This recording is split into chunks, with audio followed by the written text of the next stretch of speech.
A black woman took in 4 homeless children. 20 years later, they stopped her life sentence. Guilty on all counts. The gavel struck like thunder inside Delilah Peterson's chest. She gripped the edge of the defense table, her 68-year-old knuckles turning white. Mrs. Peterson, this court sentences you to life in prison without parole.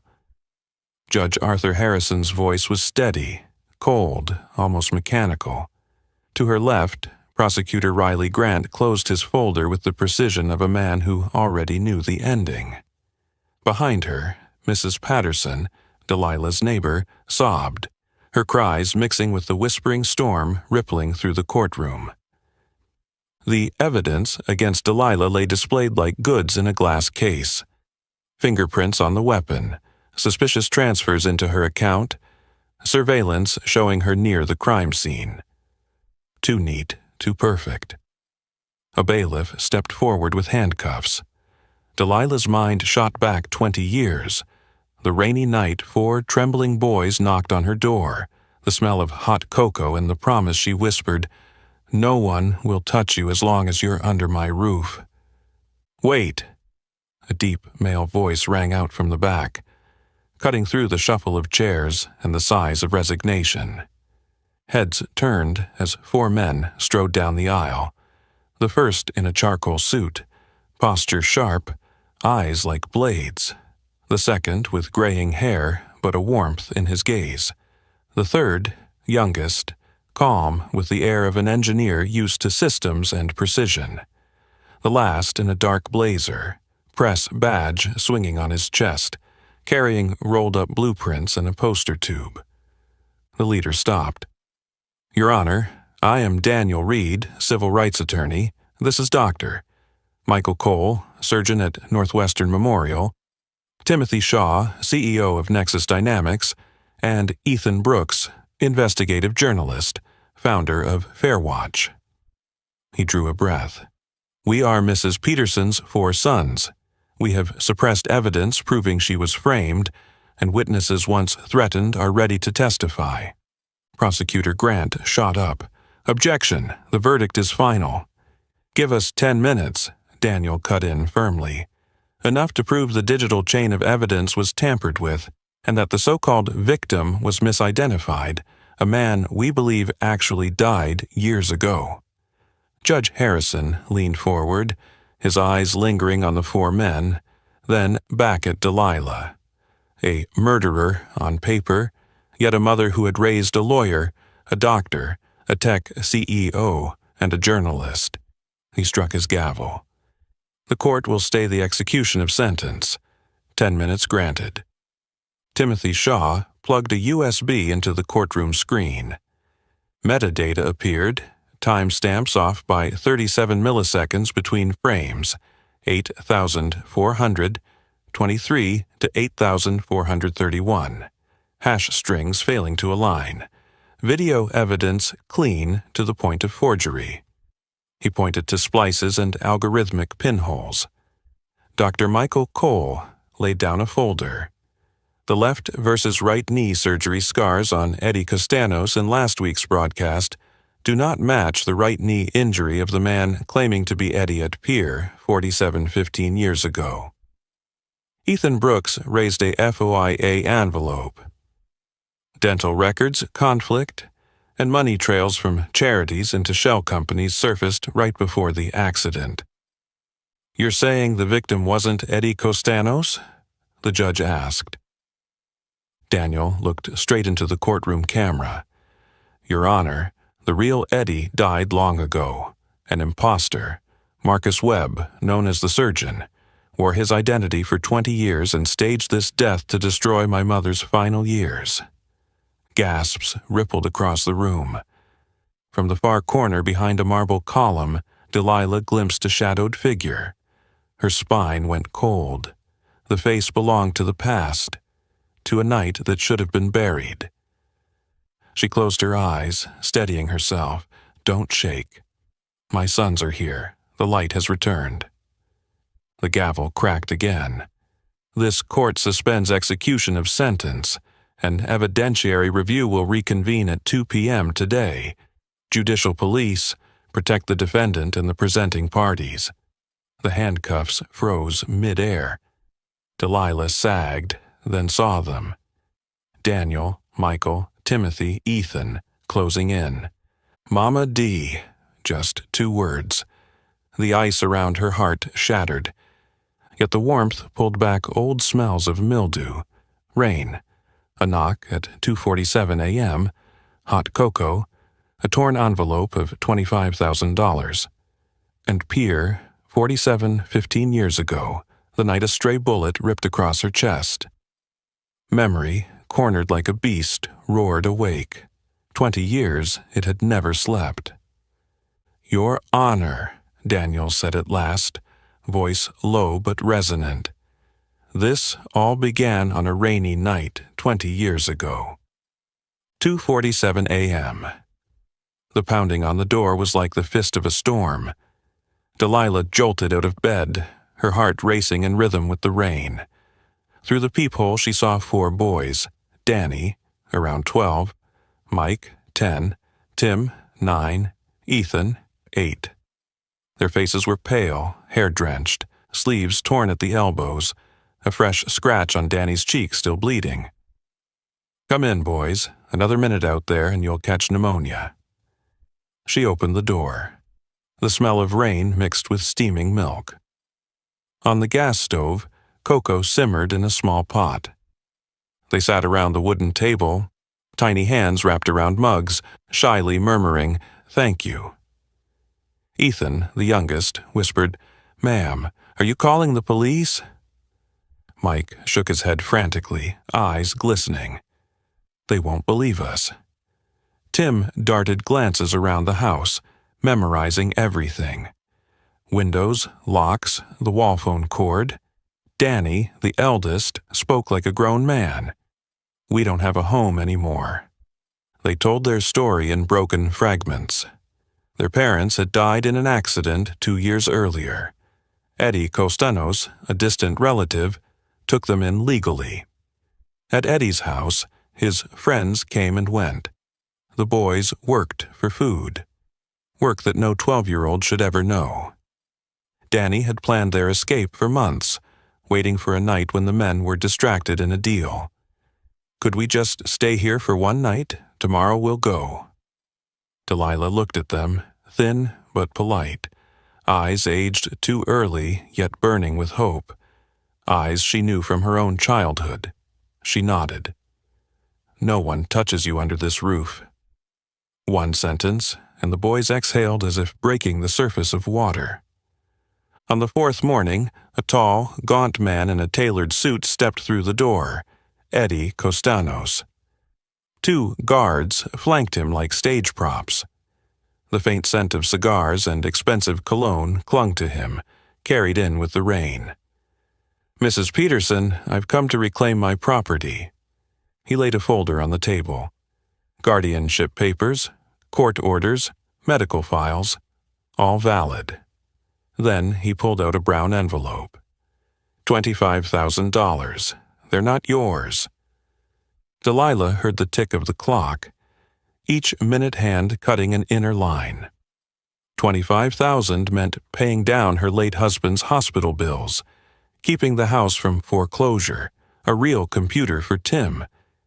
She smelled the mold of long poverty, heard the hiss of compromise.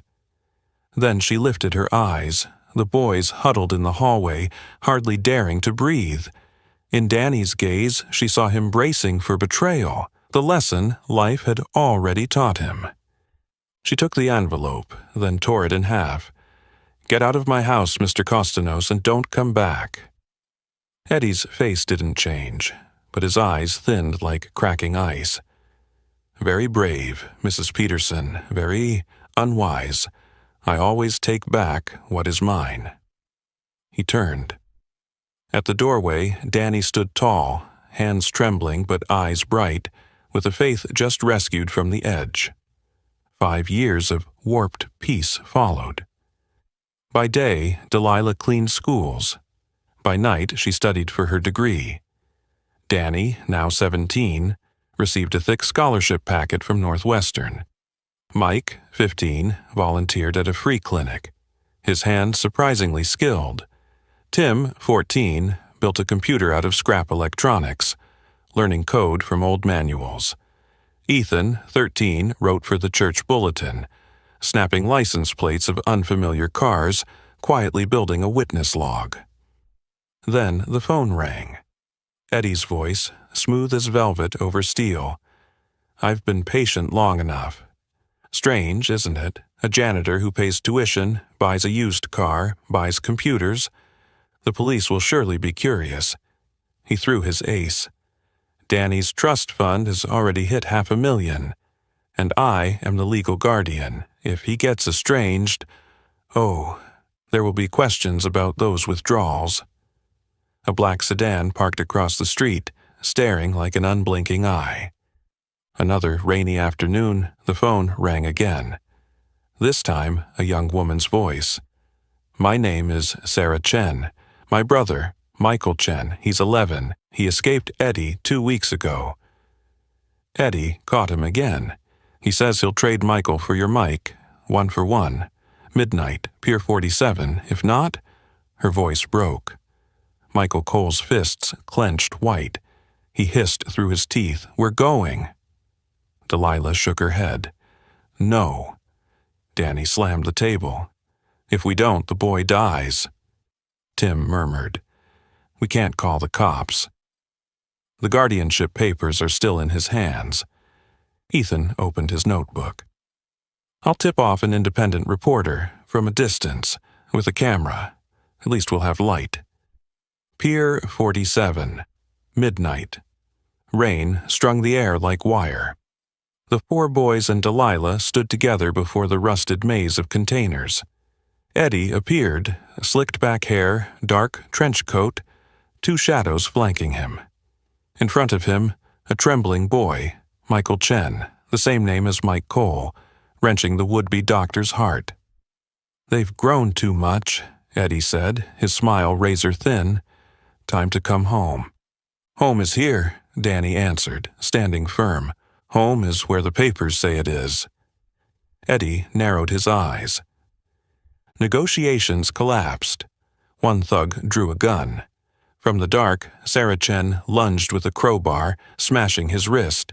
The gun clattered away with a shot. Chaos flooded in. Danny tackled Eddie, both crashing on wet ground.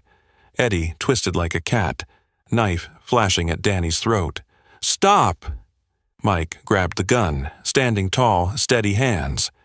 "You're a doctor. You won't pull the trigger," Eddie sneered. Crack. Mike didn't kill. He shot Eddie's right knee. Eddie buckled, the knife clattering down. At the pier's edge, Delilah wrestled the second thug. Both slid toward the barrier. Tim hurled his old laptop into the thug's face, buying a heartbeat. Danny snatched the knife, stabbed the man's shoulder, dragging his mother back to safety. They thought it was over. Then Eddie pulled a backup gun from his ankle holster. "If I can't have them, no one will." He raised it. Delilah moved like only a mother could, throwing her body in front. The bullet struck. She collapsed, 4 boys' eyes exploding with panic. Mike fired again, hitting Eddie's other knee. He crumpled, gun skidding away. Sarah dragged Michael Chen behind a container. Sirens wailed closer. Delilah gripped Danny's hand, ragged breath tearing through. "Run, all of you. Don't let them catch you." She pulled 4 envelopes from her coat, written the night before. Addresses of lawyers willing to help, lists of teachers who owed her favors, scraps of info on Danny's trust fund, and one identical line. "Even if darkness calls your name, don't become the monster." She smiled, thin and warm, like an old wool blanket. The ambulance doors shut. On the pier, the story was told by those holding the microphones. A dangerous woman kidnapped children, attacked their legal guardian. The press swallowed it whole. The police stamped it closed. Delilah went to prison. And the 4 boys? They vanished into the rain of the city.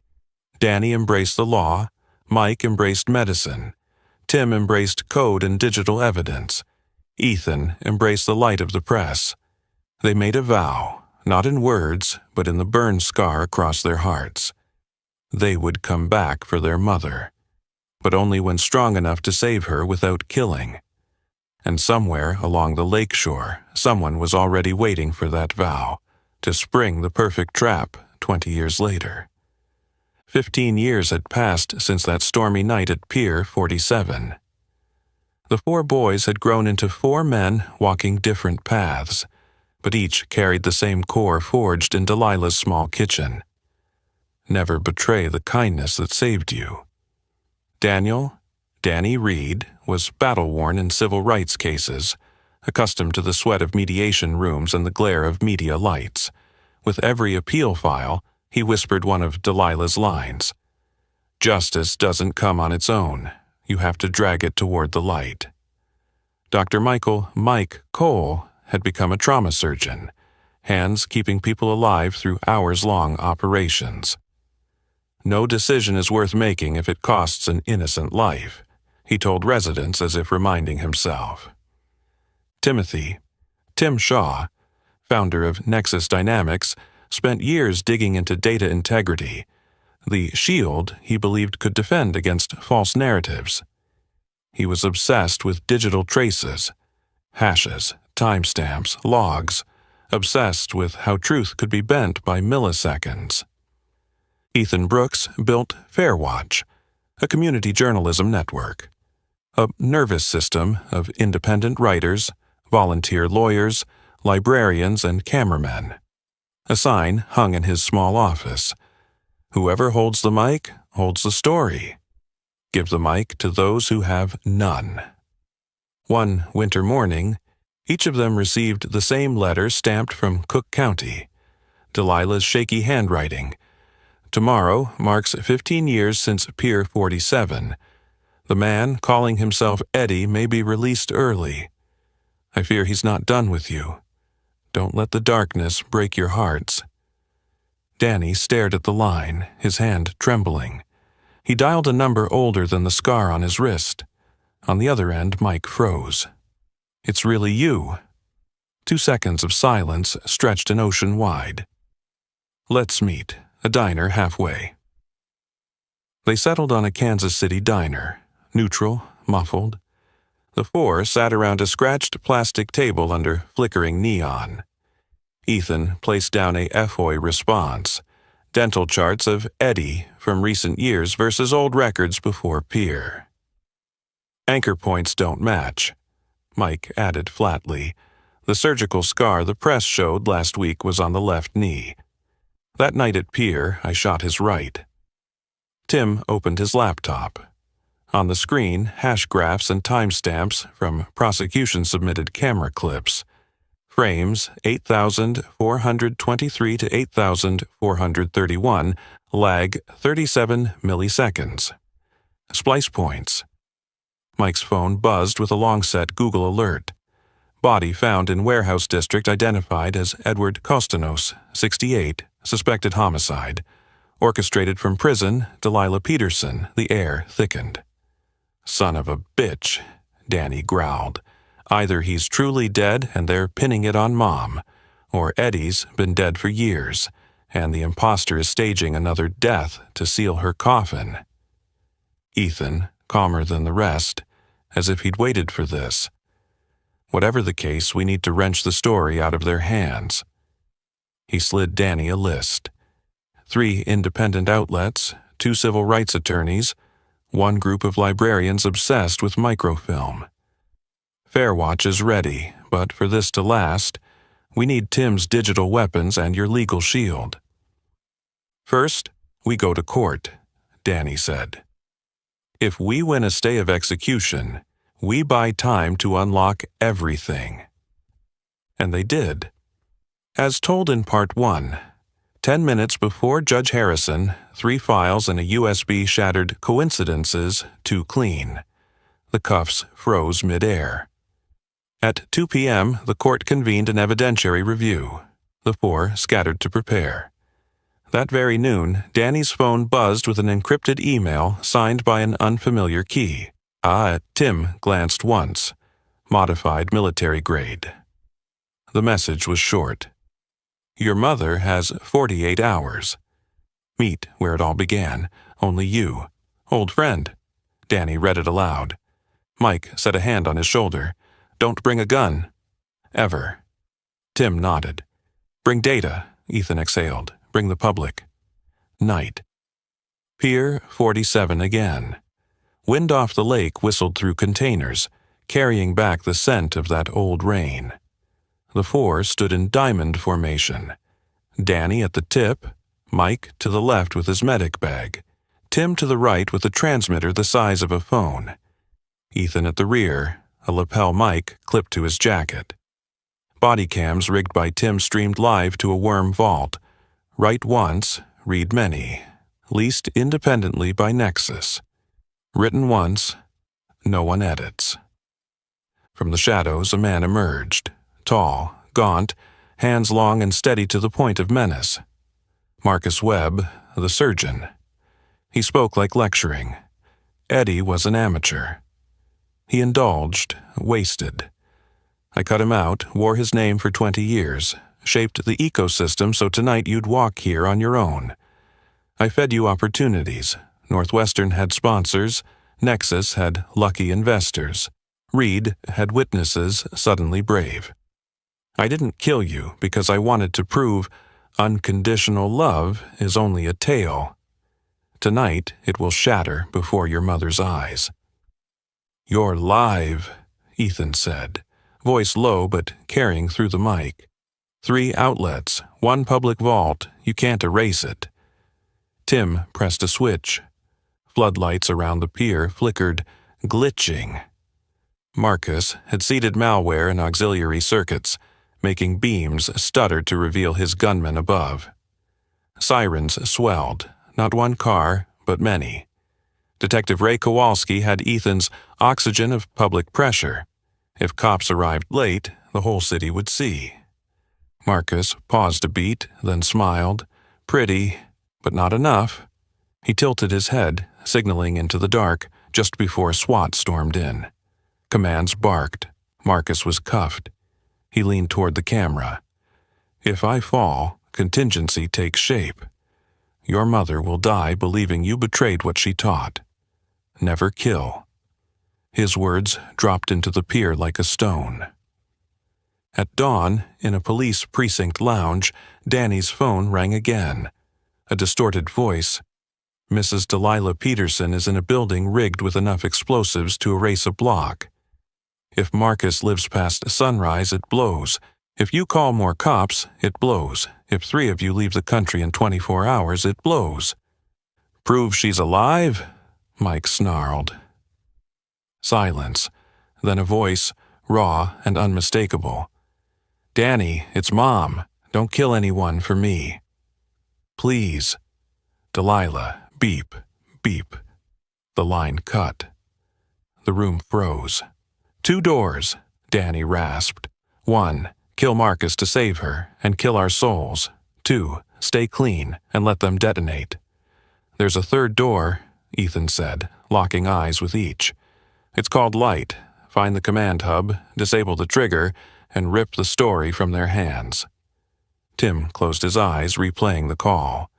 Beneath the distorted voice, a steady, heavy mechanical hum. Not a generator. He searched his sound library, self-trained, pressroom.wav.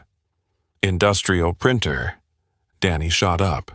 Cook County Records and Printing, the place that churns out legal docs, court papers, writs. That's where the printers are. That's where forged files could flow, and where the infrastructure is vulnerable. Ethan texted a librarian in his network. The reply came quick. Floor plans, guard shifts, machine room coordinates. Mike tightened the strap of his medic bag. No reinforcements. Any wrong move, they blow it. Danny straightened his tie. Then let's work. And the 3rd door opened, from a clue as small as a background noise in a phone call. 5:07 a.m. The Chicago sky was still black as stone. Cook County records and printing loomed gray and windowless, like a vertical vault. The four men split to approach from three directions, linked by encrypted radios Tim had cobbled together from civilian parts. One main channel. Two backups. "Right side clear," Tim whispered. "Two guards in the shack, asleep. Their IP cameras are streaming a perfect loop back to HQ. I swapped in pre-recorded feeds." "Two guys smoking out front," Ethan reported. "Fairwatch has people staged around as commuters filming B-roll. Nobody touching the red zone. If there's an explosion, the whole city will know who was on duty." Mike checked his tourniquet and morphine. Danny slipped a folder of legal motions into his vest pocket. If things went bad, but there was still room to negotiate, he'd invoke duress and stall. As Danny placed a hand on the main door latch, a female voice rose from the dark. "Hello, Daniel." He spun. Sarah Chen stepped out, pistol raised, safety off. She was no longer the 19-year-old girl with a crowbar.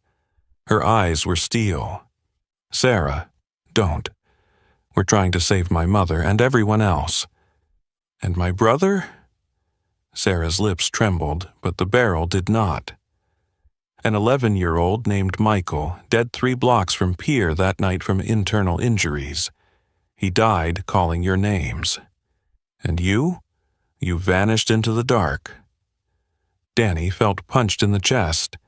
The image of Michael Chen trembling before Eddie's gun flared like fire. "Sarah, we did everything you could?" Her mouth twisted. "I did everything I could for 20 years. I burrowed into Eddie's system, learned his methods. When he died, I walked beside Marcus Webb. He thought he was using me. Wrong. I was using him. Everything leads to tonight. The contingency plan is you." Danny realized it wasn't a question. "Yes. If you don't kill Marcus, your mother dies, and you live hating yourselves. If you do kill Marcus, you break what she taught you, and you live hating yourselves. 2 doors, both dark. There's a third door." "There isn't." Danny drew a long breath. "Sarah, your brother believed in heroes. Are you sure you want to become the one who buries that belief again?" Her gun wavered a fraction. "Daniel, go in." "Fail. I wired a dead man switch into the system. One hand slips, everything blows. And don't call in more cops. I've got eyes in dispatch." She stepped back, clearing the way. "Go. Save your mother, if you can." Danny glanced at his earpiece. "We're inside. Echo plan." "Copy," Tim said. "I'm entering north. Mike, take the stairwell. Ethan, keep public pressure. Don't let anyone black out the story." The main corridor reeked of ink and fresh paper. Tim swept with a spectrum analyzer. Multiple radio bands alive. "At least 6 comms on the 3rd floor?" Mike murmured. "Could be the detonation monitors." Danny veered left, reading the sign. "Basement. Mechanical/vault. If there are bombs, they're below. I'm going down." "No," Mike blocked him. "I go with you." "Mike, you're the only one who can keep people alive if they play dirty upstairs. Stay on 2. I'll check below and report." A pause. "Be careful," Mike said, like telling a patient before surgery. Danny pushed through a steel door. The basement stank of damp and metal. The hallway opened into a wide room. In its center sat Delilah, tied to a chair, surrounded by bricks of C4 wired into a switch box pulsing a red light. A young man, maybe 24, stood guard, gun in hand, but his eyes unwilling. "Hello, son," Delilah spoke first. "What's your name?" He faltered. "Jordan?" "Jordan. You have a little sister?" "Yes, she's 8. "I thought so." Delilah smiled, warm as an old quilt. "What does she think of you?" That I'm a good man. Then be one, Jordan. Good men don't press the button. Danny crouched behind a column, heart pounding. The red light box blinked with the rhythm of a dead man's switch, release, and it blows. He whispered into the radio. Confirmed dead man's, one holder, need override code. Upstairs, Tim replied urgently.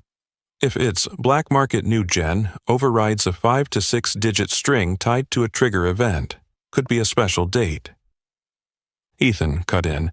Birthday, Sarah's or her brother's. The silence was collective, gears clicking. Mike exhaled. Michael Chen's birthday. Tim. But you have to touch the box to try, and wrong entry detonates. On the third floor, just as suspected, a press room had become a command post. 3 thugs hunched over monitors smoking, glued to feeds, already looped by Tim. Marcus Webb sat cuffed in a rolling chair, eyes still sharp. One guard hissed, "Now what, boss?" Marcus smiled. "Now we see if they're dirty enough to live." On the first floor, Ethan stood in the lobby, streaming live from his phone. Hashtags Fairwatch tagged across 3 outlets. He spoke simply. If you hear any explosion from the records and printing building, know this. A group has been forced into a game of 2 doors, both dark. We are searching for a third. No rallying, no shouting, just describing. So hundreds of thousands of eyes became witnesses. Back in the basement, Jordan's gun hand was slick with sweat. I don't know the code." "Who does?" Danny stepped out, hands open. "She does." Jordan tilted his chin upward. "Sarah. Only her." Delilah met Danny's eyes, the same look from that kitchen long ago. Don't become a monster. "Go, Danny, talk to her. Talk with what she's missed for 20 years. Someone who remembers Michael as a boy, not an excuse. And you," she winked. "I have Jordan. He's a good man, remember?" Danny sprinted back up the stairwell like climbing out of a well. At the corridor's end, Sarah leaned against the wall, her eyes no longer razor-sharp but weary from 2 decades without sleep. "See? No third door." "Yes." Danny stopped 3 steps away. "The third door is called Michael." Sarah flinched as if struck by the real name. Danny spoke slowly, afraid to snap the thread. "Michael's birthday was July 15th, wasn't it? 0715. He was born in 2000. 071520. Her throat twitched. The gun lowered half an inch. A tear streaked through carefully drawn mascara, armor melting. If you're wrong, everything goes. If I'm right, everyone lives. The moment stretched a decade long. Downstairs, the red light pulsed. On the third floor, Marcus grinned, sensing the climax. In the lobby, Ethan stared into his camera and spoke a line to the city, and to the woman blocking the way. Hope isn't a promise of victory. Hope is the choice not to pull the trigger. Sarah turned, walking down the narrow stairs to the basement. Each step clanged. Jordan startled, stepping back. Delilah watched Sarah like a mother seeing a lost child return. "What's the code, Sarah?" Danny asked softly. Her shoulders shook. She looked at Delilah, then Jordan. "The birthday," her throat rasped. 071520. Danny swallowed. He turned to Jordan. "Enter it." Jordan drew a breath, set a trembling finger to the keypad. Each press made the red light flare like a racing heart. 071520. A long beep. The red turned yellow, then green. The room exhaled as if surfacing from water. Sarah collapsed into a steel chair, pistol clattering to the floor. 20 years, she whispered. 20 years just to learn how to let go. Delilah pulled free with Jordan's help. She laid a hand on Sarah's shoulder. "You're not a monster. You're Michael's sister." On the third floor, a thug poked his head in. "Boss, it's Green." Marcus's jaw clenched. He knew the game had slipped. He stared straight into Ethan's streaming camera, whispering like a curse, "This story doesn't end here." And in the basement, Delilah turned to Danny, her smile thin but warm. "Now, go save everyone, son. The third door is open." The green light on the detonator box in the basement had barely flicked on when, upstairs on the third floor, a shout ripped through the press room turned command post. "They're coming up!" The room shook with panic. On the table lay 3 monitors patched to the internal camera feeds, an embossing machine, a metal stamp still dusted with filings, and 4 stacks of court papers. Transfer orders, bail confirmations, warrants, everyone forged but perfect in form. Marcus Webb sat cuffed in a rolling chair, knees bandaged thick, grinning faintly as shadows lengthened in the doorway. Daniel led, Mike just behind, Tim slightly right with his transmitter. Ethan closing, phone in hand, streaming live. Inside, 4 gunmen stood tense. The eldest, Roy, gripped his rifle, hands trembling. "Put it down, Roy," Daniel said evenly, voice flat as a bass line in a lab. "Your wife's name is Lisa. Your daughter's 5, wears her hair in 2 pigtails. You haven't been paid in 3 weeks. And today's your last day on the clearance list." Roy jolted. Tim raised his unit. "We've read your group chat logs. Your crew keeps a funeral fund. No honest outfit has that." Mike stepped forward, gaze direct but free of judgment. "Last night, your heart rate spiked at 114. You're detoxing. You don't want your daughter seeing your face under a terrorist Chiron on TV." The room froze. Ethan lowered the camera to chest height so the lens caught faces, not barrels. "Over 200,000 people are watching live," he said softly. "If you lay your guns down, they'll see a father make the right choice in the 90th minute." Roy clenched his jaw. The 2 younger men exchanged a look. A metallic click, guns set on the table. The third hesitated, then slid his weapon aside. Daniel stepped in, hands empty. "Thank you." He pointed at the middle screen. "Who signed the order transferring Marcus Webb from Holding this morning?" Roy exhaled. "The paperwork came from here." He gestured to the stamp and forged stack. "We just followed orders." Tim lifted a sheet to the light. Form 1027-C. Seal Series is 1 generation off. Someone here held the master key, printed the order, faxed it through an internal line. Rookie on night shift didn't dare question it. Ethan swung the lens to the embossing machine. This is how they planted truth in records, not a story, paperwork. A faint groan. In the corner, tied to a chair, Detective Ray Kowalski raised his head, lip purple, bruise streaked across his cheek. Daniel rushed to untie him, Mike checking quickly, pupils, pulse, airway. Stable, concussion, no fracture. Ray gripped Daniel's hand. "I followed your signal, came in through the freight route, got jumped." "The bomb?" "Defused," Daniel said flatly. Ray nodded, eyes sweeping the young men. "Good, end it here." Marcus sneered. "And you think cutting one fuse solves applied ethics, a counselor? You just live-streamed these men's faces," he nodded at Roy's crew, "and marked them for life." Ethan raised his head, steady. "Number you, mark them when you put their names on a kill list. Broadcasting them choosing otherwise is their last chance, for them and their families." Marcus barked a laugh, hoarse with loss. "Fine. Where's your truth then? These?" He jerked his chin toward the machine. "Tomorrow they'll say you staged a fake print run. they'll call Peer a deep fake. Truth is a commodity now, and I sell at the highest bid." "No," Tim murmured.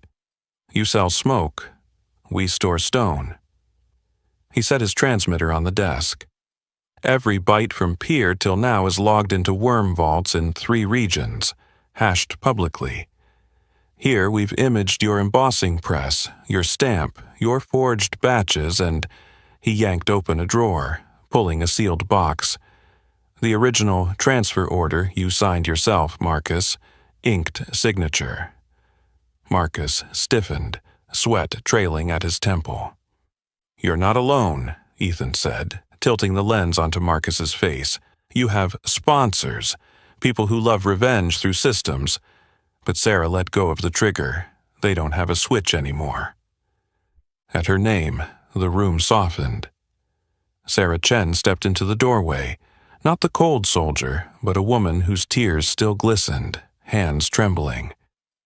"The green light downstairs was me," she said, each word like notarized truth. "Override code 071520. I'll testify how we forged orders, manipulated records, and why killing didn't bring my brother back." Roy stared at her, then at Marcus. The 2 younger men whispered, "Deal." Daniel seized the moment. "Lay your weapons down, sign witness statements. You'll get the best plea deals the law allows. And most of all, you'll go home and kiss your kids tonight." Roy nodded, sliding his rifle toward Kowalski. "I'll sign." "And you?" Daniel asked the third. The man glanced at Ethan's camera. His real face beamed to the world. He swallowed hard, nodding. "Finished with the sermon?" Marcus spat. "You think this is your perfect third door? No blood, no loss?" Daniel turned, quiet but steel. "Not perfect, just decent enough to sleep tonight. And smart enough not to let you tell the story anymore." Ethan closed, lifting the camera. Sirens pressed against every wall. Kowalski keyed in. "Green light building wide. Bomb squad to basement, arrest team to floor 3. No shots unless threatened." SWAT poured in like tide. Roy and the 2 younger men dropped to their knees, hands behind heads. Sarah set her pistol on the desk, raised her arms, eyes fixed on Delilah. Stepping from the elevator, walking on her own, Jordan steadying her. Delilah halted at the threshold. For a beat the room hushed, awaiting judgment. She looked at Marcus, who had tried rewriting her life for 20 years, and said nothing. She turned instead to Sarah, cupping her face, thumb wiping smeared mascara. "Come home with us." Then to Jordan. "You too." The young man bit his lip, nodding. Prosecutor Riley Grant appeared in the doorway with aides. His gaze swept, stamp, box, Kowalski's bruised face.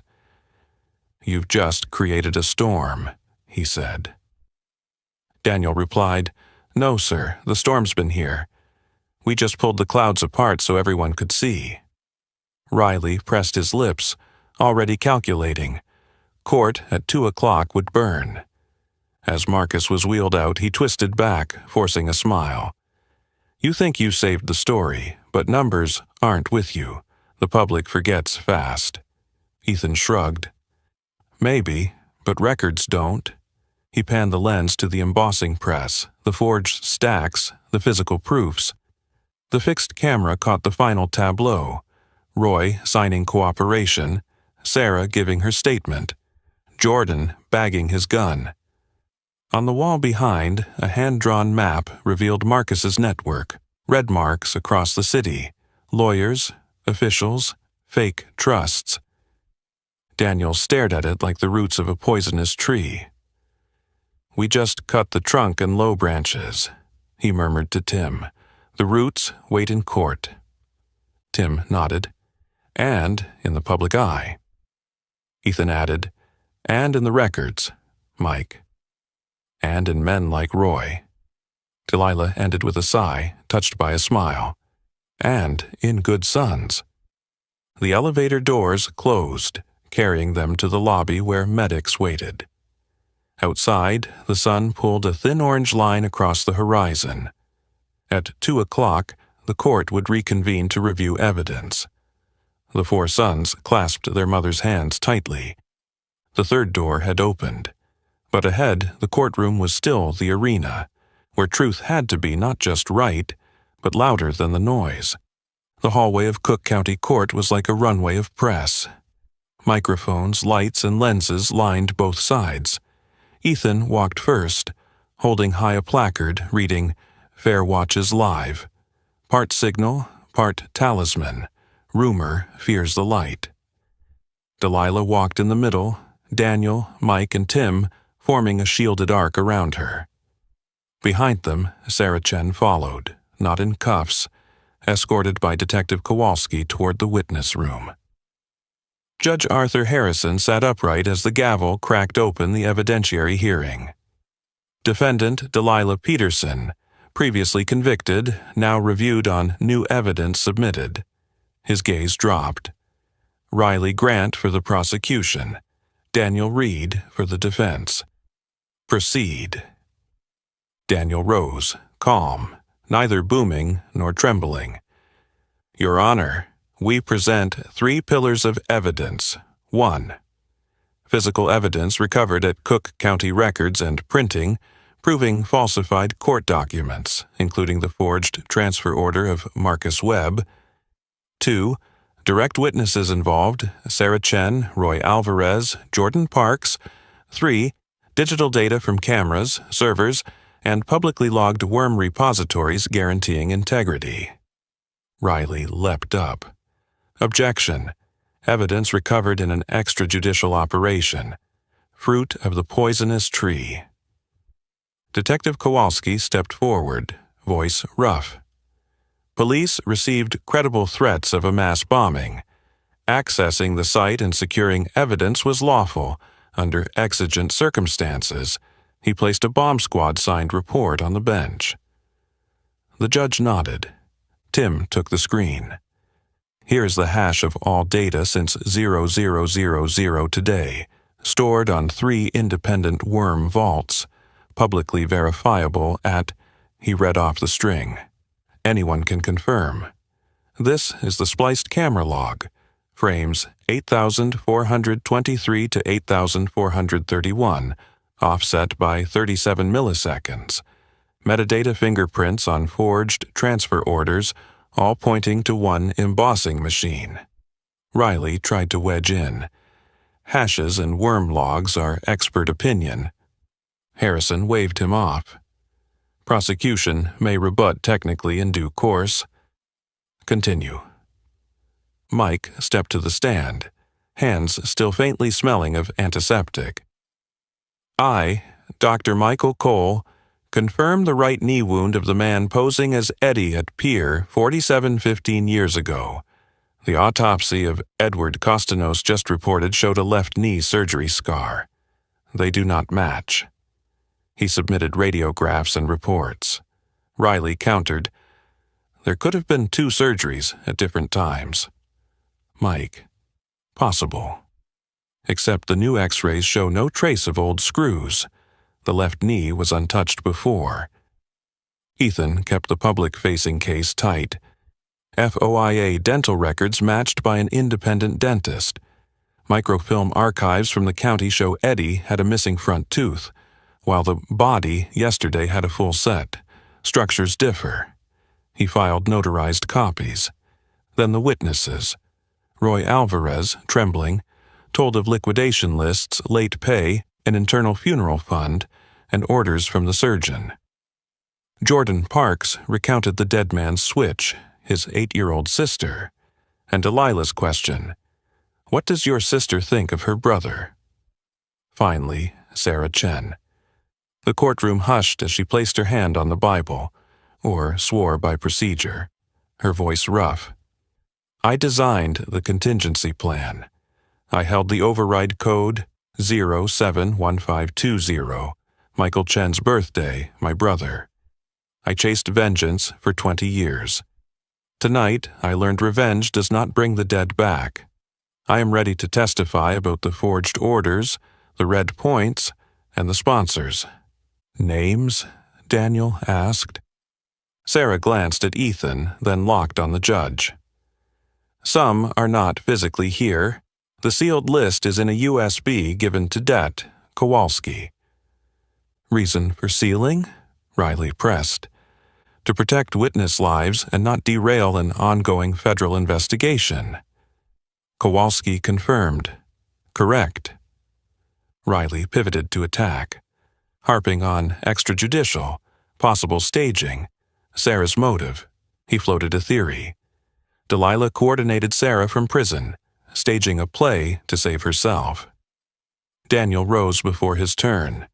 Your Honor, if this is theater, the director just committed career suicide by handing police the live embossing machine, the original seal, and forged orders wet with ink. He held up a sheet. This is hard evidence, not a clip. And Peterson's motive? Riley pushed.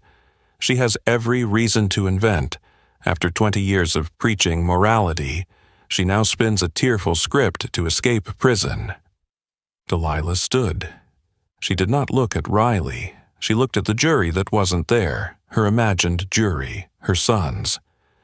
I told them 20 years ago, don't become monsters. If I planted bombs, I betrayed my own words to my own children. Her voice was firm, warm, tearless. The court may decide as it will, but the truth is those children, now men, saved this city last night by choosing not to kill. The chamber stirred beneath the surface. Judge Harrison wrote longer than usual. Then, Detective Kowalski, your recommendation on Miss Peterson's custody? Ray's reply was crisp. Based on new evidence, witnesses, and continued risk to her safety in confinement, I recommend immediate release pending vacatur and retrial if required. Objection! Riley barked. Overruled. The gavel struck. Harrison turned to Delilah. The court suspends the sentence effective immediately, replacing it with community supervision until vacatur is ruled. A sound cracked, invisible ice breaking in many hearts. The gavel fell again. Session adjourned. Outside, the press storm surged. Ethan raised his hand toward the lens, said only, Last night, people lived because one person didn't press the switch and a few men laid their guns down. That is the story we are placing in the public record. He lowered the mic, handed legal questions to Daniel. Mike guided Delilah to medical staff. Tim slipped to a corner, uploading another packet to Worm, in case someone tried to swap tapes. Amid the crush, Riley Grant stood still. His eyes weren't on reporters but on a man in a dark blue suit by a column, no badge, smirking with one corner of his mouth. Sarah caught his gaze. Her face hardened. She whispered to Ethan, He's on the list. Name? Not here, but he's a root. Ethan nodded, feeling the war of words had only ended its first round. The second would be in the roots, charities, partners, professional storytellers. But right now, amid the glare, he heard Delilah laugh softly as Jordan showed her a photo of his little sister with pigtails ready for school. That laugh marked a city's milestone. Last night, we found the third door, and tomorrow, the map of red points would be enlarged, hung in the strategy room of the brothers and Kowalski. The story would no longer be who killed who, but who wrote the record. They had taken back the pen. The rest, vacating a sentence, restoring dignity, building community programs, confronting the roots, still awaited. But at least from today, Delilah Peterson was no longer inmate number. She was herself again, and her 4 sons had kept their souls. Delilah Peterson's kitchen had become a war room. On the wall, a city map studded with red pins. Each pin a root Marcus Webb and his sponsors had planted over 20 years. Charities, shell companies, lawyers, law enforcement insiders, forensic labs, friendly newsrooms. Daniel called it the root forest. Cut the trunk, the roots still feed. Daniel Danny Reed spread the files in front of him. Two-branch strategy. Branch 1, legal, file the motion to vacate mom's conviction, with Brady Napui grounds, suppressed exculpatory evidence, false testimony, submit physical evidence from the print shop, witnesses Sarah Roy Jordan, Tim's logs. Branch 2, pressure, Ethan keeps the light on 24/7, pull community and independent press as shield. Timothy Tim Shaw tapped his laptop. SunVault is live. Every document, audio, video, scene photo, streamed in parallel into 3 worm vaults with 3 different providers. I added 2 canary files. If any vault is touched, an auto-release drops all hashes and logs publicly. Ethan Brooks half smiled. I'm calling it Operation 48 Hours of Light. Rotating live streams, explainers, witness interviews. No hype, just process. Dr. Mike Cole reminded them, and the people. Roy, Jordan. They just stepped back from the cliff. I've lined up trauma therapy programs, family protection. Trauma isn't healed by handcuffs. Detective. Ray Kowalski laid out 3 freshly signed subpoenas. I pulled in the AUSA on the forged public documents branch, but move fast. The forest will strike back tonight. The counterstrike came early. 7:10 p.m., 3 noisy channels dropped a grainy clip. Delilah receiving an envelope of cash from a man resembling Eddie in her kitchen. Angled, yellowed lighting. Just enough for effect. Headline screamed, "Evidence Delilah took bribes." Tim nearly jumped out of his chair. Low-grade deepfake plus VHS overlay. He pulled up frame compares. Left-hand shadow sliding through a table edge. Classic overlay artifact. Lamp shadows reversed. 60 Hz flicker stamped over a 50 Hz source. Ethan fired a counterflare. Side-by-side breakdown within minutes. Plus photos of Delilah's real kitchen. A cracked tile corner missing in the fake. SunVault blasted it public in under 5. Result, comment, tide turned. Channels pulled the clip under review. 8:03 p.m. A 911 call claimed hostage situation at Delilah Peterson's address.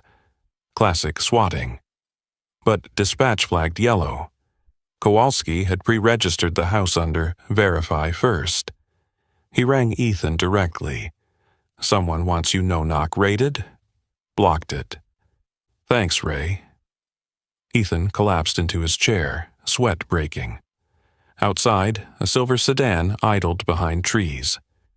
Jordan peeked through curtains. Driver's Oaks, Marcus's old crew. Mike lowered his voice. No confrontation. Plate shot, sent to Ray, keep breathing. Delilah set a teapot on the table, like an old ritual. We don't play their game in this house. She turned to Jordan. Your sister has homework tonight. Call her. Let me say hi. Jordan laughed awkwardly.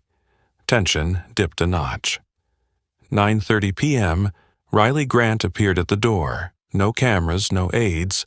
He stood in the doorway like a stranger revisiting an old home. I came to see the files. Daniel hesitated, then let him in. Riley flipped through photos of the embossing machine, the seal, the paper batch, read Sarah's affidavit. I chase truth, not scoreboards, he murmured, almost to himself. Then, tomorrow in court, don't attack emotional theater, Ethan cut in. Attack procedure. Who signed, who stamped, who faxed, who filed. Riley looked up, meeting them like allies, at least tonight. All right. 11:05 p.m. Daniel's phone pinged with an encrypted message. Court is theater. Donors write scripts. VH Ethan frowned. VH Victor Hale? The name glared on the red pin wall. Victor Hale, businessman behind the Hale and Lanford Foundation, board member at hospitals, funding justice reform through glossy innovation grants. The blown-up photo from the courthouse hallway earlier, dark blue suit, was him. "He'll buy the narrative before the vacate hearing," Tim said. "Too late," Daniel answered firmly. "The motion's filed. If he tampers with judge or clerk, that's felony." Ethan muttered, "He won't leave fingerprints. He'll use fundraisers and charity galas." Mike concluded, "Then we shine light on the donation boxes themselves." They sketched the next day's plan. Daniel. Finalize motion supplement. Chain of custody from print shop, sealed logs, AUSA's confirmation of federal probe. Prepare official witness protection request for Sarah Roy Jordan. Tim. Launch Project Mirror, a public post predicting 5 plays the Roots might attempt. Smear video, swatting, bought op-eds, bar complaints against Daniel, fake medical tip-offs against Mike. To reverse asymmetry, call the shots before they're played. Ethan. RSVP to the gala at Glasshouse Conservatory, hosted by Hale and Lanford. This is where they script. We bring cameras inside. Mike. Morning at the community clinic. Meet survivors of the network. Invite them, if willing, to share in a safe, therapeutic frame. Before breaking, Delilah quietly cleared cups. She gazed at the red pin wall, chuckled softly. "We used to have just a little kitchen. Now we have a command center." Ethan winked. "A command center of trust, Mama D." Daniel pushed his chair back, speaking to the whole room. "No one touches anyone tonight. Tomorrow, we touch their story." Jordan piped up, "My sister, Maya, wants to send everyone a goodnight video." The metal and paper wall paused for a beat, replaced by a child's giggling voice over a phone screen, the sound that made the root forest feel smaller. Outside, the silver sedan had gone, but on Tim's monitor a beacon planted in its fake plate pinged from a riverside warehouse. He marked it red. Hale's got a logistics hub. After vacate, Daniel reminded, "Don't split focus." Ethan flicked off the kitchen light, leaving a single small yellow lamp glowing on the windowsill, a signal they'd kept for 20 years. The door is still open. The house is still here. The light is not out. The Glasshouse Conservatory stood like a glass box in the park. Warm amber lights, string music, the soft clink of wine glasses. The Hale and Lanford Foundation was hosting a gala for its data-driven justice reform project. Victor Hale, dark blue suit, silver tie, moved among the guests like the director of a play. Every handshake another scene. Ethan wore a press badge, dark blazer, lapel mic turned off, he wouldn't break event rules. But Tim's body cam, hidden in a button, was rolling. Operation Mirror wasn't a trap, it was a reflection, letting others expose themselves before the public. Legal ground had been cleared by Daniel and Detective Kowalski. No soliciting crime, no incitement, just record if the other side offered witness tampering. Sarah Chen arrived late, in a plain black dress. She walked alone into the atrium and paused beneath the glass mezzanine where Victor was laughing with donors. Victor spotted her, lips curling. He descended like a gentleman inviting a dance. "Miss Chen," he murmured, "last night, courageous. But courage doesn't pay the bills." Sarah kept her eyes cold, hand resting by her glass of water. "What do you want from me?" Victor scanned the room, guided her to a quiet glass terrace. Ethan, a few meters away, feigned interest in a photo display, angling his button camera toward them. Tim's earpiece lit with signal. "We," Victor said, Don't want a long war. You're tired. Mrs. Peterson's tired. I can clear the board. Relocation abroad, new name, new accounts. In exchange, you correct a few details. Say you misremembered. We protect each other." "And if I refuse?" Sarah asked. Victor sipped. "Then I let the story do its work. You know, in court, no one recalls embossing machines or stamps. They remember impressions, and impressions are our trade." Ethan nearly broke cover, but held. In mirror, words were weapons. Sarah pressed, "You said we." "Who's we?" Victor smiled wide, teeth flawless. "The ones who invest in stories. Eddie was an asset. Marcus, an upgrade. Don't worry, we've learned. Never let every pipeline converge on one man again." Sarah exhaled, flicking her gaze once toward Ethan, signal enough. Outside in the parking lot, Kowalski waited with hand on radio. He couldn't arrest Hale yet. The words alone weren't tampering.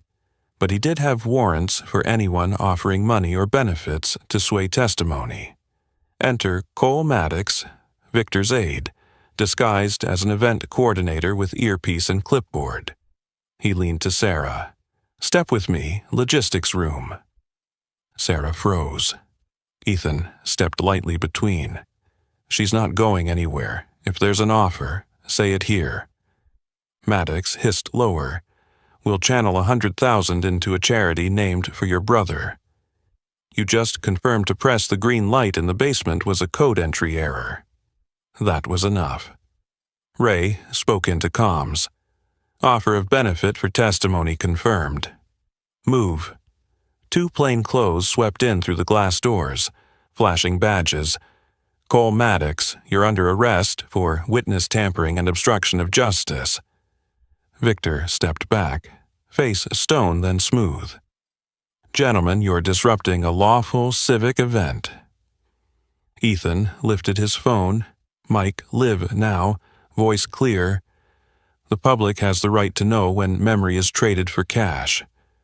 Victor turned, signaled security.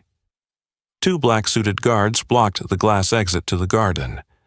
The chase through the conservatory was quiet, controlled. Daniel descended from the upper gallery, barring the door. Victor didn't run. He strode, smile back on his face. "Attorney Reed, you know the law. I haven't committed a crime." "Tell that to a federal jury," Daniel answered. Victor shrugged past, until Jordan, the young man who once held a bomb switch, stood blocking the garden doors. Eyes down, voice low. "Please, sir, back inside." Victor halted. He knew pressing further would flip the story live on Ethan's lens. He looked up through the glass ceiling. "Fine. Tonight you win a beat." He walked back, flanked by Kowalski, into a private room to cooperate, his lawyer dialing in. Maddox was cuffed, his phone sealed in a Faraday pouch. Tim nearly sprinted. He had to dump a clone before the timed wipe triggered. In the lot, he cracked open his kit, JTAG cables, reader, laptop with autopsy. "Wipe process is live," he muttered. "I'll blow the fuse first." "Mind chain of custody," Daniel reminded. "Recording overhead cam. Public shade 256 hashes to Sun Vault at every step," Tim replied, fingers flying. On screen, a folder bloomed. Document photos titled Black Tally. Columns of money flows through charities, PACs, scholarships, right column coded recipients, ALDP, Alderman Pierce, JCVN, Judge Kavanaugh, DAG-NW, Deputy AG Norwood. Notably absent, RG. Riley Grant's initials were missing. Tim exhaled, handed to Ray. "Get FBI to lock this vault." Ray's eyes hardened. "This is the lever." Inside, Ethan kept the livestream documentary, not Chase. He asked Sarah one question. "If someone watching thinks, just take the money, change your story, what do you say?" Sarah looked straight into the lens. Money can't buy back the night you survived. It can't buy back the brother you lost. Money buys silence, and silence kills more people slowly. Victor Hale faced reporters with his lawyer, reciting lines. Hale and Lanford supports transparent justice reform. If any employee overstepped, we will cooperate fully. No admission, no denial, just polished fog. But Ethan already had film from the glass terrace and Maddox's offer on audio. Operation Mirror had worked. They revealed themselves. The night wasn't done. Back at Delilah's house, they hadn't removed coats when the acrid smell hit. Smoke alarms screamed from the back storage room. Mike dashed in with extinguisher. Jordan pulled Maya, his little sister video calling, off the line, soothing, "We're okay, don't worry." Flames died fast. A small incendiary rigged to an outlet, a calling card. "We're still here." Ethan leaned on the cabinet, breath shallow. Daniel stared at the blackened wall, char as old as memory. "No one hurt," Mike confirmed. Delilah placed a hand on the counter, voice calm, almost amused. Back then, they sent envelopes. Now they send embers. Same thing. Asking me to sell my soul. She turned to her sons. "Tomorrow in court, you say one thing. I did not sell." A text hit Ethan's phone. A photo of charred paper scrap. "Courts are theaters. Final act, Friday. VH, Friday, the vacate hearing." The final act Victor thought he scripted. But the script now carried real stamps, real tallies, real witnesses, and one camera that never slept, Fairwatch. Before bed, Tim uploaded Maddox's phone image set to Sunvault, published hash signatures, sent sealed copies to the AUSA and Kowalski. Daniel finished attaching the black tally excerpts to the motion. Grounds of fraud on the court, enough to sweep the old judgment clean. Ethan set 2 spare batteries by his phone, live stream queued for 5:55 a.m. Mike checked every outlet, then paused by the door, listening to the fragile quiet they'd bought without firing a bullet. On the windowsill, the small yellow lamp still glowed, the family's signal for 20 years. Come home. The light is waiting. Somewhere across the city, Victor Hale reread his own message. Final act. Friday, and smiled. He believed the stage was still his, but Delilah poured tea, leaned back in her old chair and smiled like a mother who had raised 4 sons strong enough not to smash the stage, only to change the lights on it. Curtain down, for now. Tomorrow it would rise before a full court, and the root forest would be exposed as never before. Friday morning opened with drizzle, and with 5 attacks exactly as Tim's Operation Mirror forecast had predicted the night before. An anonymous op-ed in 3 papers. Attorney Daniel Reed exploits media to pressure the court. An ethics complaint filed with the state bar, PDF circulating with a blurry watermark.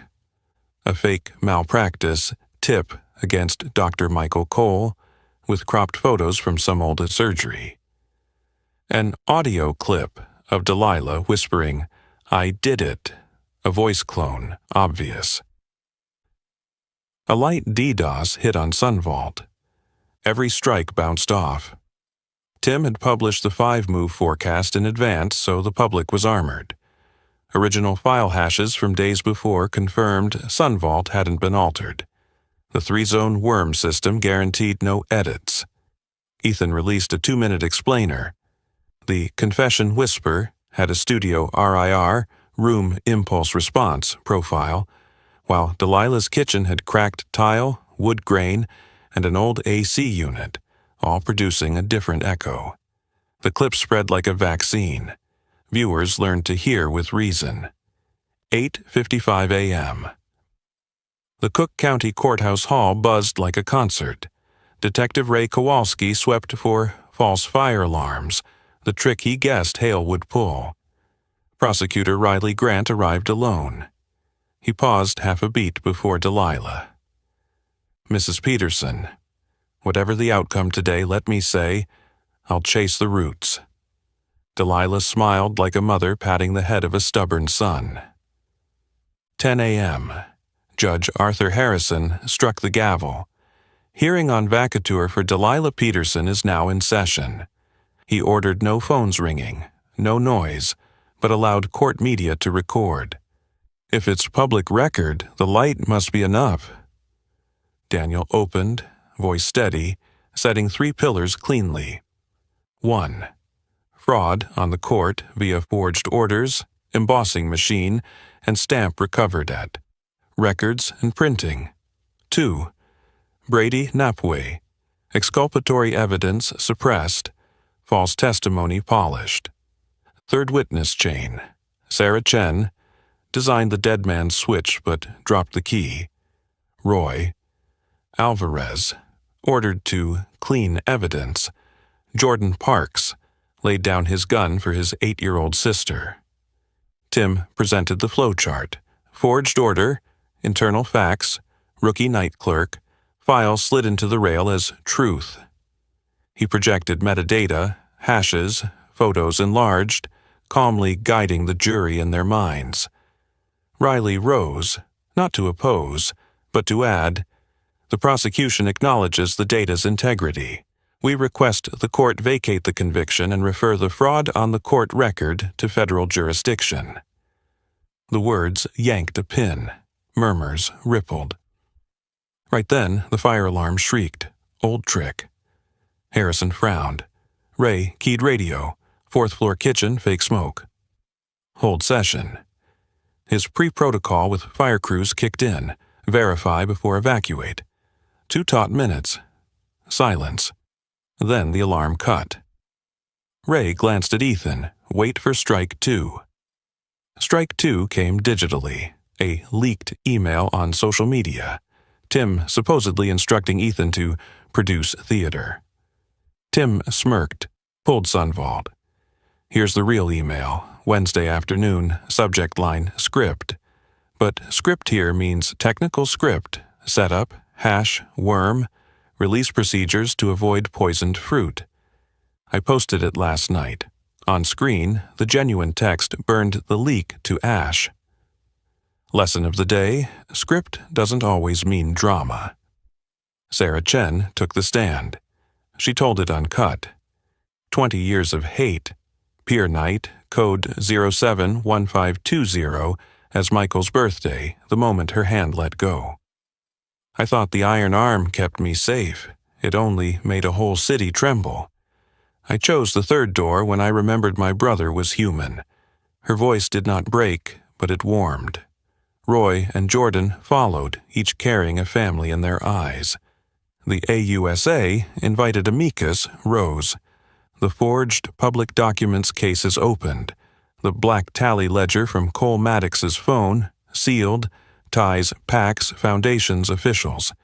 Victor Hale is being invited to cooperate. The chamber froze for a beat, like ice cracking down to the roots. Harrison leaned back, flipping his notes. He looked at Delilah longer than a moment. "Mrs. Peterson," he said slowly, "I've sat this bench 30 years. Rarely have I seen the machinery used so smoothly to weave false stories. Perhaps this court and I owe you an apology for trusting paper before listening to people." The gavel struck. "This court vacates the conviction of Delilah Peterson for systemic fraud on the court. A full acquittal order will follow upon confirmation of no retrial from the Attorney General. Witness protection is ordered for Sarah Chen, Roy Alvarez, Jordan Parks. Forgery records referred to federal court." A breath burst from the gallery. Danny squeezed Mike's hand. Tim bowed his head, imagining a hash for this moment, wishing there were hashes for feelings. Ethan didn't live stream. He snapped one photo, Delilah's hand on Sarah's shoulder, an image of the city's better self. Outside, the press forest bristled. Riley Grant stepped up, voice measured but clear. As prosecutor, we will work with federal authorities on forgery and obstruction. And I, Riley Grant, recuse myself from all related cases to avoid conflict. A reporter asked, "Do you regret?" He swallowed. "Yes, and I'll repay it by doing the rest right." Victor Hale did not appear. His lawyer issued a line, charitable donations misinterpreted maliciously. But Kowalski received word. Cole Maddox had entered a plea, agreed to hand over the hard-copy black tally at the Riverside warehouse, the spot Tim marked last night. AUSA nodded. Tonight. Evening fell. Rain broke to pale sun. Mrs. Patterson, the old neighbor, slipped through the crowd, hugging Delilah tight, as if wind might steal her away. "I told you, they'd see you." Delilah laughed, eyes shining. "They see me now, because the kids didn't break everything to prove it." In the yard, Jordan called Maya on video, showing the family. "Sis, Chicago's safe now." Maya demanded, "Uncle Ethan, tell another story." Ethan smiled. "Tonight, I'll tell the story of the yellow lamp by the door." Before getting in the car, Daniel turned back at the courthouse steps, worn, cracked, but today scrubbed by light. He remembered Ethan's words at Glass House. Court is theater. Whoever holds the light holds the story. Today, they hadn't turned anyone's light off. They just lit more, enough to see the roots. The night wasn't done. The warehouse by the river waited, but Final Act Friday, with Vacateur, had already rewritten the ending, the tale of a poor mother once painted as evil by pretty paper. Now, real paper brought her home. 3 months later, the black tally had become the backbone of a federal indictment. Cole Maddox signed a plea. 2 city council members and a county judge were charged with taking money funneled through the foundation. Victor Hale was indicted for conspiracy to obstruct justice and money laundering. Foundation assets frozen. He stayed silent in court, but emails from the warehouse, recovered from the black hard drive Tim and the cold forensic team salvaged, showed that story director wasn't just a metaphor. It was budgets, line items, timelines. Marcus Webb, the surgeon, wrote from federal prison, "You won because you didn't kill." Daniel brought the letter to Delilah. She read, folded it, and told Detective. "Kowalski, if he wants to meet, I'll go." A week later, in visitation, Marcus tried to resurrect his grin. Delilah sat straight, hands clasped. "You're not a demon. You're a man who chose to act like one." Marcus smirked. "You forgive?" "No. Forgiveness is a road, not a switch, but I won't let you define the rest of my life." When she left, she paused at the doorway, laying down a line. Behind was his shadow. Ahead, her home's light. Sarah Chen was officially placed in witness protection. Yet Delilah filed a special petition to foster the 44-year-old woman. Legally, she became Sarah Peterson Chen. She opened a community program with Jordan Parks, Door 3, teaching teens how to spot manipulation, how to step back safely, how to break the cycle of violence. A sign hung on the front of their small house, painted bright yellow. A door slightly ajar with light behind it. Ethan Brooks expanded Fairwatch into a civic nervous system, librarians managing microfilm, tech groups, with Tim as mentor, training citizens in basic forensics. Storytellers teaching survivors how to own their narratives without being exploited. His new motto hung above the coffee maker. "We don't write your story. We protect it." Timothy Shaw open-sourced the core of SunVault for the public. Write, once verify many for small groups, local journalists, schools. He named the authentication module Amber Light, after the yellow lamp on Delilah's windowsill. 3 cities piloted it. One local newsroom used it to expose a charity fund racket in a neighboring state. Tim learned to smile when people called him the hash-obsessed guy, because obsession was saving lives. Dr. Michael Cole returned to the ER, but each evening he taught trauma care and calming techniques at door 3. Inhale 4, hold 4, exhale 6. He started the Michael Chen Fund, scholarships for kids who wanted to be nurses, social workers, counselors. At a small ceremony, Sarah spoke, voice low but warm. My brother died because no one knew where to press or when. From today, kids in this city will know. Daniel Reed launched a legal unit, Lightworks, specializing in vacating cases tainted by fraud. Riley Grant, now at the Office of Ethics, sent him 10 files touched by the roots. Daniel spent nights in Delilah's kitchen drafting motions, eating Sarah's first attempts at cookies, listening to Ethan polish explainers. You know, Ethan said one night, some days the third door feels harder than a straight fight. Daniel chuckled. Yeah, because it demands we keep living, not burn it all down and walk away. A year later. Tuesday, the day Destiny liked to call, came with the governor's office on the line. Mrs. Delilah Peterson, the state awards you the Humanitarian Medal for service to family navigation and at-risk youth. Delilah smiled into the receiver. In the kitchen, Ethan was teaching Maya how to hold a camera. Mike was mock arguing with Tim over the correct name of Amber Light. Daniel was showing a 10th grader how to draft an affidavit to save her friend from deportation. Dinner was noisy, in a healthy way. Governor, Delilah said slowly, I accept. But remember, I never did it alone. That night the family gathered on the porch. The yellow lamp still burned. Sarah leaned close. Mama, this lamp, it used to be so we'd know there was still a home, right? Delilah nodded. Yes, and now it reminds me the third door always exists, if someone dares to turn on the light. Jordan told a story. A 13-year-old at door 3 turned in his switchblade, traded it for a bike repair class. Ethan was already editing a clip about it. The hero was the boy, not the cameraman. They still visited the prison. Marcus saw them a few more times. Some days he sat silent, eyes drifting. Some days he tried philosophy. Good and evil are just what the winners say. Tim answered quietly, no. Good and evil are what survivors say, and they'll keep saying it if we keep their records. Marcus chuckled dry, but didn't argue. Maybe, somewhere in that tunnel, he glimpsed a ray. Victor Hale chose to fight in court. He hired new PR, reframed. The system was abused by a few bad actors. But the black tally ledger and wet signatures stayed stone. A USA scheduled trial.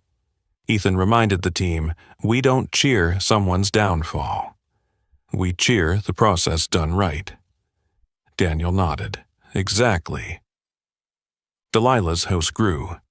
2 new rooms, a dining table stretched to seat 10, 12 if Maya brought friends. Mrs. Patterson often came to tell the old days. The kids laughed about the dented cocoa pot. Tim framed the first Sunvault hash on the wall like a family crest. Mike taped a blood drive calendar to the fridge. Ethan built a little glass cabinet. Inside, a model of a right knee screw, a cracked kitchen tile, a child's scrawl on paper. The third door. Some nights were heavy, Ethan admitted to camera. I wanted to curse, I wanted to smash things, but Mama D said, if you smash it, who cleans? He turned to Delilah. She smiled. Smashing feels good. Cleaning rebuilds the house. We chose to rebuild. Everyone laughed. And that laughter, strangely, didn't vanish. It lingered on the shelves, curled into the law books, and fell asleep in the yellow lamp. Epilogue. One Sunday afternoon, Door 3 held its first graduation. Sarah handed a certificate to a teen who once stood at a dark alley's edge. He looked at Delilah. "Can I call you Mama D?" Delilah opened her arms. No answer needed. On the sidelines, Ethan asked Daniel, "Hey, if that night at Pier we'd shot Marcus in the chest, maybe it would have been faster." Daniel looked across the long table where Mike was teaching kids to wrap bandages, Tim showing Maya a hash string, Sarah laughing freely, Jordan fetching lemonade. "Faster," he said, "but fewer people in this picture." Ethan nodded, raised his camera, and snapped a frame with all of them. That photo was later printed and placed beneath the yellow lamp, the ones who chose the third door. On the walk home, Delilah paused at the gate, hand flicking the yellow light as a reflex. She remembered the rainy night 20 years earlier, 4 shivering boys asking, "Are you calling the cops?" She hadn't. She opened the door, and in that moment another door, one without hinges, the door of the heart, opened too. Since then, they had crossed many nights, learning not to become monsters, not to burn it all, not to abandon anyone, just to turn the light on. If someone asked what this story teaches, Ethan would write at the end, "That love doesn't make us weak. It makes us patient. That justice never arrives on its own. It must be pulled toward the light. And that between 2 dark doors, there is always a third, the one where you don't betray the best in yourself." The yellow lamp still burns. Those who came through storms have found a home. And the story pauses here. Not because it has no more to tell, but because the people in that photo are still busy living, building more doors for whoever comes knocking. After a journey of 20 years, from a rainy night when 4 boys knocked to the final hearing that brought truth into the light, the story of Delilah Peterson and her sons reminds us, even when it seems there are only 2 doors of darkness, there is always a third door, the path of love, courage, and faith in justice. So what about you? If you faced the same choice between revenge and release, which door would you take? Leave your thoughts in the comments. I'd love to read them. If this story meant something to you, don't forget to hit like, share it with friends, and subscribe to the channel for more stories, where together we'll keep searching for light even in the darkest corners.